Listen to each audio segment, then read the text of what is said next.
ৰৈ ৰৈ বিনালেৰ শেষৰ কামখিনি ইতিমধ্যে মুম্বাইত চলি আছে আৰু এই মুহূৰ্তত মই মুম্বাইত সংযুক্ত হৈছোঁ দুগৰাকীকৈ প্ৰখ্যাত ছাউণ্ড ডিজাইনাৰৰ সৈতে। মোৰ সৈতে আছে অমৃত প্ৰীতম ডাঙৰীয়া, দেৱজিৎ চাংমাই ডাঙৰীয়া। পোনপ্ৰথমে আমি অকণমান ৰৈ ৰৈ বিনালেৰ কথা পাতি লওঁ। যিহেতু ইতিমধ্যে ট্ৰেইলাৰ লঞ্চ হৈ গৈছে, মাজত মাত্ৰ কেইটামান ঘণ্টা আছে, তাৰ পাছতেই চিনেমাখন ৰিলিজ হ'ব, অসমৰ দৰ্শকে চাবলৈ হ'ব।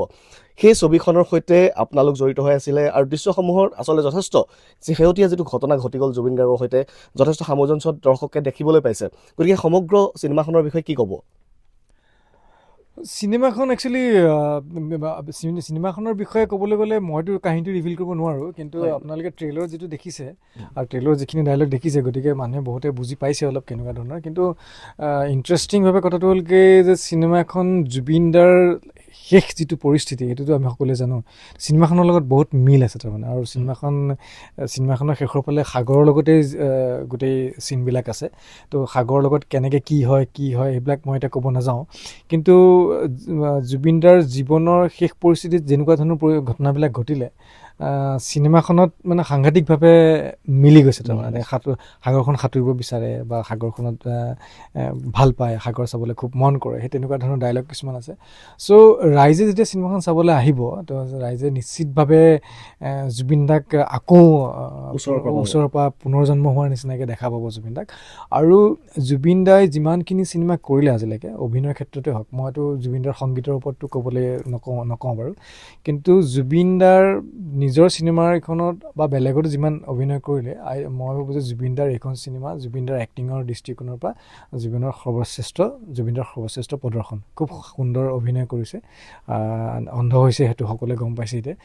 খুব সুন্দৰভাৱে কৰিছে। আৰু আমি দুইটাই, মই দেৱজিতে, আমি প্ৰায় 2 মাহ 10-15 দিনমান আমি চিনেমাখনত কাম কৰি আছোঁ। মাজতে চিনেমাখনত কাম কৰোঁতে স্থবিৰতা এটা আহিছিলে, কাৰণ আমি ঘটনাটো ঘটাৰ পিছত প্ৰায় 10-12 দিন আমি কাম কৰিব পৰা নাছিলোঁ। লাষ্টত আমি উপায় নাপায় মানে জুবিন দাৰ আধ্য শ্ৰাদ্ধত আমি আৰু মই এদিনৰ কাৰণে আমি যোৰহাট যাব লগা হ'ল। মানে উপায় নাপায় মানে এইটো আমি কাম কৰিব পৰা নাই, হয়তো বিচাৰিছিলে চাগে, তেওঁৰ আত্মাই বিচাৰিছিলে চাগে। আমি দুটাই গ'লোঁ, গৈ পেলাই তাত আমি সেৱা চেৱা কৰি পেলাই আহি পেলাই আকৌ আমি কাম কৰিছোঁ। আৰু আপোনালোকে চাবক যে ঘটনাটো ঘটাৰ পাছত বা আগত আমি দৈনিক ৰাতিপুৱা 10টা বজাৰ পৰা ৰাতি 10-12টা বজালৈকে 10-12 ঘণ্টা আমি জুবিন দাক চাই থাকিব লাগে এনি টাইম কাম কৰি থাকোঁতে। চ' গতিকে বিৰাট কষ্টৰে মানসিক ভাৱে বেদনাদায়কভাৱে আমি কামখিনি কৰি আছিলোঁ। কিন্তু যিহেতু তেওঁৰ আত্মাই কিবা এটা বিচাৰিছিলে, তো আমি যিমান পাৰোঁ সিমান ভাল নিখুঁতভাৱে কাম কৰাৰ প্ৰচেষ্টা এটা চলাইছোঁ। আৰু আপোনালোকে আজি যিটো ষ্টুডিঅ'ত আহিছে, এতিয়া ধৰি লওক আপোনালোকেতো এটা সাংঘাতিক এটা সংযোজন, এটা সংযোজন। আমিতো সপোনতো ভবা নাই যে ইয়াত অসমৰ মিডিয়া আহিব বা সেই কাম কৰিব। আৰু এইটো যিটো ষ্টুডিঅ' ফিউচাৰ ৱৰ্কছ, এইটো ইণ্ডিয়াৰ one of the best studio'. ইয়াত অকল ইণ্ডিয়ান ফিল্মে নহয়, ফৰেন ফিল্মো হয়। আৰু ইয়াত আকৌ ইণ্ডিয়ান ফিল্ম মানে যিবিলাক চিনেমাৰ বাজেট আছে সেইবিলাকহে এফৰ্ড কৰিব পাৰে এইটো ষ্টুডিঅ'ত, অত্যাধুনিক চিষ্টেম। চ' গতিকে জুবিন দাৰ এইখন চিষ্টেম আমি দেৱজিতে আমি ডিচাইড কৰিলোঁ আমি ইয়াতেই যিমান পাৰে কামখিনি সমাধা কৰোঁ। আমাৰ নিজৰ ষ্টুডিঅ'টোক আমি সিংহভাগ মানে সৰহসংখ্যক কাম কৰাৰ পিছত আমি ইয়াত কামখিনি কৰিছোঁ। গতিকে আশা কৰোঁ অসমৰ ৰাইজে চিনেমাখন চাই ভাল পাব। আৰু এটা কথা মই আপোনাৰ পৰা জানিব বিচাৰিম, যিহেতু আপুনি যোৰহাটৰ পৰা জুবিন গাৰ্গক পাইছে, 90 দশকৰ পৰা জুবিন গাৰ্গক আপুনি যোৰহাটত পাইছে, জুবিন গাৰ্গক আপুনি বম্বেত পাইছে। গতিকে শেহতীয়া সময়খিনি আচলতে জুবিন গাৰ্গৰ লগত যি আচলতে পৰিৱৰ্তন ঘটিছিল, সংঘৰ পৰিৱৰ্তনেই হওক বা তেওঁক ব্যৱসায়িকভাৱে যিখিনি ঘটনা ঘটিছিল, সেই বিষয়ে আপুনি কি মন্তব্য কৰিব বিচাৰিব? জুবিন গাৰ্গ যেতিয়া জুবিন গাৰ্গ হোৱা নাছিলে, বা মই 89 মানৰ কথা কৈছোঁ, 89ৰ পৰা পাইছোঁ তেওঁক মই স্কুলত পঢ়াৰ পৰা। আৰু চিনাকি বুলি নহয়, ভাল চিনাকি আছিলে, অলপ মানে ভাল নিজৰ ভাইটিৰ নিচিনা। আৰু মই আৰু জুবিন দাৰ একচুৱেলি আৰম্ভণিতে জুবিন দাৰ সংস্পৰ্শত বহুত ভাল মানুহ আছিলে। মানে সেইটো সময়ত কোনো মিডিয়া নাছিলে বা টিভিত ফেমাছ হোৱাৰ কোনো কনচেপ্ট নাছিলে। সেইটো যিবিলাক মানুহ আছিলে চব সাংস্কৃতিবান মানুহ। মই পবিত্ৰ মাৰ্ঘিটাৰ কথাই কওঁ বা নৱ বৰকটকী, যাৰ লগত জুবিন দাৰ বহুত কেছেট ৰিলিজ হৈছে। আৰু তাৰপিছতে জয়ন্ত পাত্ৰ বুলি এজন আছিলে। আৰু জুবিন দাৰ যিখিনি প্ৰথম কেছেট, প্ৰথম অনামিকাৰ পৰা আৰম্ভ কৰি মায়ালৈকে যিখিনি একদম কালজয়ী গীত, সেই গীতখিনিত জুবিন দাক ওতঃপ্ৰোতভাৱে সহায় কৰা মানুহজনে হৈছে উৎপল শৰ্মা। আজি দুখৰ কথা যে উৎপল শৰ্মাক বহুত কম মানুহে চিনি পায়। One of the finest musician Assam has ever produced, Utpal শৰ্মাৰ কথা কৈছোঁ। জুবিন দাৰ নিজৰ ককায়েক, জেঠায়েকৰ ল'ৰা। ইনফেক্ট প্ৰীতিৰ সুবাসে গানটো উৎপল দাৰ মাকে লিখা। চ' আৰু সেই আপুনি যদি চাই জুবিন দাৰ যিখিনি অত্যাধুনিক মানে কালজয়ী যিখিনি গীত, যিখিনি অমৰত্ব লাভ কৰা গীত, মানে যিখিনি সেই গীতখিনি আপুনি যদি চাই জুবিন দাৰ সেই 94 মানৰ পৰা 2007-08 মানলৈকে সৃষ্টি হৈছে। তাৰপিছত যেতিয়া জুবিন গাৰ্গ এটা প্ৰডাক্টত পৰিণত হৈ গ'ল, মানে মানুহে এনেকুৱা কৰিলে, কিছুমান XYZ মানুহে ভাবিলে যে এই মানুহটোৰ কাষত যদি থাকোঁ মই সোনকালে ফেমাছ হ'ব পাৰিম। কাৰণ আপুনি ফেমাছ হ'বলৈ হ'লে বহুত কষ্ট কৰিব লাগিব, আপুনি নিজস্বভাৱে বহুত কষ্ট কৰাৰ পিছত মানুহ এজন এটা স্থান পায়গৈ। কিন্তু আপুনি যদি জুবিন দাৰ লগত লেম্পটোৰ দৰে ঘূৰি ফুৰে কাষতে, আপুনি মিডিয়াত এনেও আহিব। তো তেনেকুৱা ধৰণৰ সান্নিধ্যৰে মানুহটোক বেৰি দেখা আৰম্ভ কৰিলে, আমি যিখিনি দেখিছিলোঁ। তাৰমানে আপুনি সঁচাকৈ যদি এনালাইচিছ কৰে বা ৰিচাৰ্চ কৰে, জুবিন দাৰ গোটেই বিশ্ববিখ্যাত গানবিলাকেই আৰ্লি 90s, লেট 90sত আৰু আৰ্লি 2000 সৃষ্টি হয়। তাৰপিছতে মানুহটোক সকলোৱে যে ইউজ কৰিলে, সেইটোতো এতিয়া সকলোৱে গম পাইছে। জীয়াই থাকোঁতে যিখিনি মানুহে ইউজ কৰিছিলে, মৰাৰ পিছততো সকলোৱে ইউজ কৰা আৰম্ভ কৰিলে, মানে টেটু গুৰিলৈকে মানুহে মানুহটোক ধৰি মানে কোনোবাই যদি ধৰক ৰাজনীতি কৰিছে, কোনোবাই নিজৰ কণ্টেণ্ট হিচাপে জুবিন গাৰ্গক বৰ্তমান ব্যৱহাৰ কৰি আছে। ৰাজনীতি বুলিয়ে নহয়, মই ধৰি লওক ফেমাছ হ'ব বিচাৰিছোঁ, মই ধৰি লওক অসমত ফেমাছ হ'ব বিচাৰিছোঁ। মোৰ একদম সহজ কথা হ'ল কি, মই প্ৰত্যেক দিনা 5 মিনিটৰ এটা যদি জুবিন গাৰ্গৰ ওপৰত যদি মই এটা ভিডিঅ' পষ্ট কৰোঁ ফেচবুকত, মোৰ ফলোৱাৰ্ছ একেদিনাখনেই বা এসপ্তাহৰ পিছতে 1 পৰা 1.5 লাখ টকা হৈ যায়। অ'কে, 1.5 লাখ হ'লে হৈ যাব। চ' প্ৰত্যেকৰে জুবিন দাক লৈ এইটোৱে যে জুবিন দাক লৈ মই কি ষ্টেটাছ দিওঁ, জুবিন দাক লৈ মই কি ভিডিঅ' দিওঁ, কাৰণ সকলোৱে চাব। চ' মৃত্যুৰ পিছত মই দেখিছোঁ যে জীয়াই থাকোঁতে হয়তো মানুহটোক ইউজ কৰিলে 25-30টামান মানুহে, তাৰ ভিতৰত 4-5টামান মানুহ মানে নিকৃষ্টভাৱে ইউজ কৰিলে। জুবিন দা গুচি যোৱাৰ পিছত মানে কমচে কম লাখ মানুহে মানুহটোক ইউজ কৰিব লাগিলে, যে মই এই মানুহটোক টানি আজি মই যদি কিবা এটা কৰোঁ, মই কেনেকৈ ফেমাছ হ'ব পাৰিম। তো এইবিলাক আমি ইয়াৰ পৰা দেখি আছোঁ। আমিতো চিনেমাখনৰ লগত দেৱজিৎ মই লাগি আছোঁ। মানে জুবিন দাৰ ঘটনাটোৰ পিছত বা ঘটনাটোৰ আগৰ পৰা আমি দৈনিক 12 ঘণ্টাকৈ কাম কৰি আছিলোঁ, 10-12 ঘণ্টাকৈ চিনেমাখনত। গতিকে আমি গোটেই পৰিঘটনাবিলাক দেখি আছোঁ। অসমত কি চলি আছে, জুবিন দাক লৈ টনাটনি কি চলি আছে আমি দেখি আছোঁ। প্ৰত্যেকে কোনোবাই টিকেট কাটিছে, সেইটোও পলিটিক্স কৰিছে, সিমানলৈকে দেখি আছোঁ তাৰমানে। চ' গতিকে এইবিলাক অতি মৰ্মান্তিক দুখজনক কথা, আৰু সেইটো কাৰণে আমাৰ দুখ লাগে, কাৰণ আমি বস্তুবিলাক অধ্যয়ন কৰোঁ, আমি বস্তুবিলাক খুব ডিপলি চাওঁ, আৰু মানুহটোক আমি হৈছে সঁচাকৈ ভাল পোৱা মানুহ তাৰমানে। সেইটো কাৰণে আমি দুটাই কথা পাতি মানে আমাৰ বিৰাট খং উঠে তাৰমানে। আমি খং উঠে, আমি দুদিনমান এটা গান শুনি পেলাই আমি কামেই কৰিব পৰা নাই। লাষ্টত মই এইটো কথা কৈছোঁ যে জুবিন দাৰ যিটো ৰৈ ৰৈ বিনালে 2টা গান আছে চিনেমাখনত, লাষ্টত ৰৈ ৰৈ বিনালে যিটো গান আপোনাৰ নোম শিয়ৰি যাব। মানে সেইটো গান এতিয়ালৈকে আমি শুনা নাই। নাই, সেইটো গান এতিয়ালৈকে শুনা নাই, এইটো এতিয়ালৈকে ৰিলিজ হোৱা নাই। কিন্তু সেই গানটোৰ পিছত কিমান মানুহে মানে আসনত বহি থাকিব পৰা মোৰ সন্দেহ আছে। এনেকুৱা দুৰ্দান্ত গীত এটা ৰচনা কৰি থৈ গৈছে তেওঁ। আৰু আচলতে এইখিনি সময় সঁচাকৈ দুখৰ সময়, আৰু তাৰ মাজতে জুবিন গাৰ্গক এবাৰ সমগ্ৰ অসমবাসীয়ে চিনেমাখনৰ জৰিয়তে এবাৰ হয়তো নিজেই কাষৰ পৰা পুনৰ এবাৰ পাব বুলি আমি আশা কৰিব পাৰোঁ সকলোৱে। মই এইখিনিতে কওঁ যে মানুহজনক যি ইউজ কৰিলে নহয়, সেইখিনি মানুহ সুখত থাকিব নোৱাৰে, তেওঁৰ আত্মাই সেইখিনি শান্তিত থাকিব নিদিয়ে তাৰমানে। মই ইমান স্পিৰিচুৱেল নহয়, মই চায়েন্সৰ মানুহ, কিন্তু মই দেখিছোঁ যে আপুনি যদি জীৱনত কাৰোবাক ঠগে, সেই মানুহটোৱে গম পায়, সেই মানুহজনে গম পায়, তেতিয়াহ'লে আপুনি সেইখিনি বস্তুৰে আপুনি শান্তিত থাকিব নোৱাৰে। নিশ্চয়।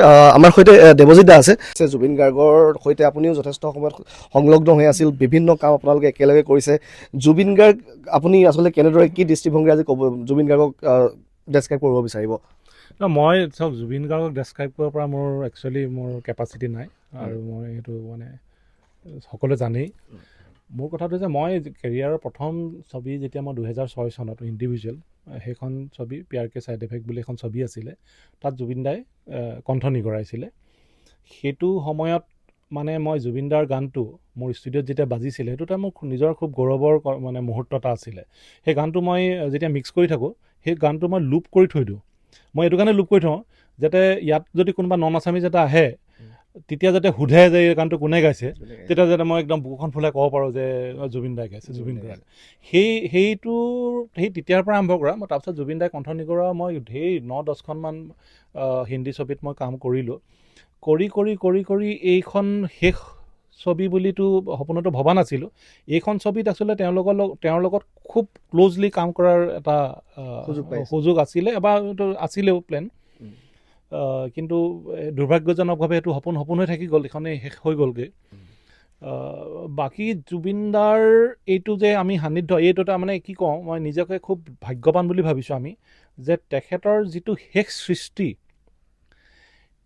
সৃষ্টিৰ লগত আমাক জড়িত হ'বলৈ এটা সুযোগ পালোঁ আমি। কাৰণ জুবিনদা কায়িকভাৱেতো নাই, গতিকে এই ৰৈ ৰৈ বিনালেই তেখেতৰ শেষ সৃষ্টি। তেখেতে গীতিকাৰ হিচাপেই হওক, তেখেতে গায়ক হিচাপেই হওক, বা তেখেতে অভিনেতা হিচাপেই হওক, শেষ সৃষ্টিত যে আমি জড়িত হ'ব পাৰিলোঁ, সেইটোৱে এটা ডাঙৰ সৌভাগ্যৱান। আৰু সেইটোকেই কৰি এতিয়া ইমান দুখৰ মাজতো এটা অদ্ভুত ধৰণৰ এটা ৰিয়েকশ্যন আচলতে মনৰ মাজত এটা বেলেগ ধৰণৰ এটা হেৰি চলি আছে এতিয়া। আৰু যাবই, আপোনালোকে গম পাইছে, আৰু অকণমান সময়ৰ পিছত চিনেমাখন আমাৰ হাতৰ পৰা ওলাই গুচি যাব। জুবিন দাক একচুৱেলি আজিৰ পৰাহে, কাইলৈৰ পৰা আমি কায়িকভাৱে আমি কাইলৈৰ পৰাহে মিছ কৰিম। কাৰণ তেখেতৰ লগতে থকা নিচিনা লাগি আছিলে চিনেমাখন কৰি আছোঁ যেতিয়া। পুৱা গধূলি এনি টাইম দেখি থাকোঁ ন, ওলাই থাকে, গতিকে এনেকুৱা লাগে যে তেওঁ লগতে আছে। গতিকে এতিয়া অলপ সময়ৰ পিছত ওলাই যাব, গতিকে কাইলৈৰ পৰা তেওঁৰ অনুপস্থিতি একচুৱেলি কাইলৈৰ পৰা অনুভৱ কৰিম। হয়, আচলতে সকলোবোৰ বস্তু বৰ আচৰিত ধৰণে মিলি গৈছে, কাৰণ আমি এটা বিশেষ বেলেগ এটা কামত ইয়ালৈ আহিছিলোঁ আৰু হঠাতে আচলতে টিমটো ইয়ালৈ অহাৰ কথা আমি গম পালোঁ, আৰু আমি ইয়ালৈ আহি এই চিনেমাখনৰ শেষৰ যিখিনি কাম চলি আছে ইয়াৰ পৰা আহি আপোনালোকৰ পৰা তাৰ বাতৰি ল'ব পাৰিলোঁ। আৰু এটা কথা মই আপোনাৰ পৰা জানিব বিচাৰিম, দেখা পোৱা গৈছে যে শেহতীয়াকৈ আচলতে জুবিন গাৰ্গ যেতিয়াৰ পৰা আমাৰ মাজৰ পৰা নোহোৱা হৈ গৈছে, তাৰ পাছৰে পৰা আচলতে দেখা পোৱা গৈছে যে বিভিন্ন ধৰণৰ কথা বতৰা চলি আছে, বিভিন্ন ধৰণৰ বিতৰ্ক চলি আছে, বিভিন্নজনে বিতৰ্ক কৰিছে। সেই বিষয়খিনিৰ ওপৰত আপুনি কি মন্তব্য কৰিব? বিতৰ্কৰ মানে কথাটো গোটেই বস্তুটো আচলতে কিবা অশান্তি লাগিছে আচলতে। মই এতিয়া কোনে তৰ্ক বিতৰ্ক সেইবিলাকত যাব বিচৰা নাই, কিন্তু এটা খুব পেইনফুল কথা এটা হৈছে কি, মানুহজনৰ নামটো যেনেকৈ থাকোঁতেও ইউজ কৰিছিলে, নাথাকোঁতেও ইউজ কৰি আছে। কিন্তু আটাইতকৈ দুখৰ কথা হৈছে যে তেখেতৰ নামটো সদায় ইউজ হোৱাটো বিচাৰোঁ। জুবিন গাৰ্গ এই সত্তাটো সদায় থাকিব লাগিব, কিন্তু তেওঁ যিটো হিচাপত থাকিব লাগে আচলতে সেইটো বাদ দি বাকী নাথাকিবলগীয়া সকলো ধৰণৰ ডিছকাছ হৈ আছে। পলিটিকেল হওক, নন পলিটিকেল হওক, ব্যক্তিগত হওক, ব্যৱসায়িকভাৱে হওক, গোটেই কথা বতৰাবিলাকক জুবিন গাৰ্গৰ নামটো ইনভলভ হৈ আছে। কিন্তু জুবিন গাৰ্গ নামৰ সত্তাটো আজি কিহৰ কাৰণে হ'ব লাগিছিলে? তেখেতৰ সৃষ্টি কৰি থোৱা যে সেই অমৰ সৃষ্টিবিলাকৰ কাৰণে হ'ব লাগে। সেইখিনি বাদ দি কিন্তু বাকী চব ধৰণৰ কথা ডিছকাছ হৈ আছে। আটাইতকৈ দুখ লগা আৰু পেইনফুল কথাটো সেইটো হৈছে এই গোটেই বস্তুটো সকলোৱে বিভিন্ন ধৰণে, সকলোৱে যেনেকৈ ইউজ কৰিব পাৰে এই মানুহজনক এতিয়াও ইউজ কৰি আছে। কিন্তু মই বিচাৰিছিলোঁ যে তেখেতৰ সৃষ্টিৰাজিটোৰ ওপৰত আচলতে ডিছকাশ্যন হ'ব লাগিছিলে, সেইখিনিৰ ওপৰত হ'ব লাগিছিলে। সেই কথাটোৱে কিন্তু মনত অত্যন্ত দুখ দি আছে, আৰু সেইকাৰণে মই এইটো বিচাৰোঁ যে তেখেতৰ লগত কি হৈছিলেনো এই কথা বতৰা। আৰু আচলতে আজি এই মুহূৰ্তত প্ৰধানতঃ আচলতে ডিছকাশ্যন হ'ব লাগিছিলে সেইদিনাখন সেই স্থানত কি ঘটনা ঘটিছিল তাৰ আচল ৰহস্যটো ওলাব লাগিছিল, তেওঁ ন্যায়ৰ ক্ষেত্ৰত হ'ব লাগে। কিন্তু এতিয়া কথাবোৰ বেলেগ ফালে গতি কৰা দেখি সেইটোৱে আচলতে মূল কথাবোৰ তল পৰি ইয়াৰ পৰা দেখোঁ যে দিনে মানে নতুন ডাইৰেকশ্যনটো সলনি হৈ গৈ থাকে। আজি যদি এইফালে আছে, কাইলৈ সিফালে গুচি গৈছে। মূল কথাটো কিন্তু য'ত আছিলে তাতে ৰৈ আছে। গতিকে এতিয়া আমাৰ হাতত একো উপায় নাই, তাৰমানে আমি ন্যায় ব্যৱস্থাৰ ওপৰত বিশ্বাস ৰখাৰ বাহিৰেতো কোনো উপায় নাই এতিয়া। কিন্তু এইটোকে আমি বিচাৰিছোঁ যে অতি সোনকালে অসমৰ প্ৰতিজন মানুহৰ ওচৰলৈ সত্যটো আহিব লাগে যে তেখেতৰ যদি স্বাভাৱিক মৃত্যু হৈছিলে, যে সেই কথাটো আমি জনাটো উচিত, যাতে এই গোটেই কথা বতৰাবিলাক তল পৰি তেখেতৰ ক্ৰিয়েটিভ যিটো ছাইড যে সেইটোৰ ওপৰতে আমাৰ ডিছকাশ্যন হ'ব লাগে। আৰু এতিয়াও আমি গোটেই সেই একেটা চেলেঞ্জতে আমি কাম কৰি আছোঁ, কাৰণ মোৰ প্ৰফেশ্যনটোৰ পৰা জুবিন দাক দিব পৰা মোৰ সৰ্বোচ্চ সন্মানটোৱে হৈছে যে তেখেতৰ যিটো সপোন, যিখন ছবি লৈ যোৱা 2 বছৰ 3 বছৰৰ পৰা তেখেতে ৰৈ ৰৈ বিনালে কৈ আছিলে, সেই সপোনটো তেখেতে ভবাতকৈও যেতিয়া আমি ভালকৈ কৰিব পাৰোঁ তেতিয়া আমাৰ ফালৰ পৰা হ'ব সেইটোৱে সৰ্বোচ্চ সন্মান। আৰু এই চিনেমাখনৰ নামটো এনেকুৱা হ'ল যে ৰৈ ৰৈ বিনালে। একচুৱেলি আমাৰ মনৰ একচুৱেল কণ্ডিশ্যনটো এইটো হৈছে, যেতিয়া আমি ৰৈ ৰৈ বিনোৱা নিচিনা হৈ আছে। মানে এই কাম কৰি আছোঁ, হঠাৎ মনটো বেয়া লাগি গৈছে, এই কাম কৰি আছোঁ, হঠাৎ বেয়া লাগি গৈছে। তাৰমানে কি হয় না, যেতিয়া কামটো ক্ৰিয়েটিভলি ইনভলভ হৈ থাকোঁ তেতিয়া ক্ৰিয়েটিভ চাইড থাকোঁ, কামটো কৰি পেলাই যেতিয়া মিক্সিঙৰ কথাবোৰ তেনেকুৱা, তাৰমানে স্ক্ৰীণত চিনেমাখন চলি থাকে, যেতিয়া সেই ফিল ৱাইজ আমি চিনেমাখন চাবলৈ যাওঁ তেতিয়া মনটো বেয়া লাগে, আকৌ ৰখাই দিবলগীয়া হয়। আকৌ যেতিয়া ক্ৰিয়েটিভলি আমি ইনভলভ হওঁতে কামখিনি কৰি থাকিব পাৰোঁ, লগাই পেলাই স্ক্ৰীণত যেতিয়া সেইখিনি আকৌ চোৱা যায়, আকৌ ৰৈ যাব লাগে। এই চিনেমাখনৰ নামটো নিচিনা হৈ আছে আমাৰ ফিলিংছটো, এই ৰৈ ৰৈ বিনোৱা নিচিনা। মানে এই অলপ সময় কাম কৰিছোঁ, আকৌ মন বেয়া লাগিছে, তেনেকুৱা ধৰণৰ। হয়, যেনেদৰে আমি ধৰক গানটো শুনাৰ লগে লগে তেখেতৰ মুখখন সন্মুখত ভাঙি আহে, ঠিক তেনেদৰে আপোনালোকক অশেষ ধন্যবাদ জনাইছোঁ, কাৰণ শেহতীয়াকৈ আচলতে আপোনালোকে যথেষ্ট কষ্ট স্বীকাৰ কৰি জুবিন গাৰ্গৰ সপোনটো ৰাইজৰ মাজলৈ লৈ যোৱাত যথেষ্ট কষ্ট স্বীকাৰ কৰিছে। তাৰ বাবে আপোনালোক দুয়োজনকে আমি যথেষ্ট ধন্যবাদ জনাইছোঁ, লগতে সমগ্ৰ ৰৈ ৰৈ বিনালে যিটো টীম সকলোকে ধন্যবাদ জনাইছোঁ। আৰু সেয়া আছিল মুম্বাইৰ পৰা দুগৰাকীকৈ মিউজিক ডিজাইনাৰ, তেওঁলোকেও যথেষ্ট কষ্ট স্বীকাৰ কৰিছে আৰু মাত্ৰ কেইটামান ঘণ্টা তাৰ পাছত ৰৈ ৰৈ বিনালে আহিব। আৰু তাৰ পাছত আচলতে তেওঁলোকে কোৱাৰ দৰে সকলোৱে এই মুহূৰ্তত এটাই অপেক্ষা কৰি আছে যে যি ৰহস্য আছিল, সেই মৃত্যুত কি ৰহস্য আছিল, সেই ৰহস্য সন্মুখলৈ আহক। বাকী যিবোৰ আচলতে আনুষংগিক কথা বতৰা চলি আছে সেইবোৰ তল পৰি মূল ঘটনাৰ ৰহস্য উৰ পৰক।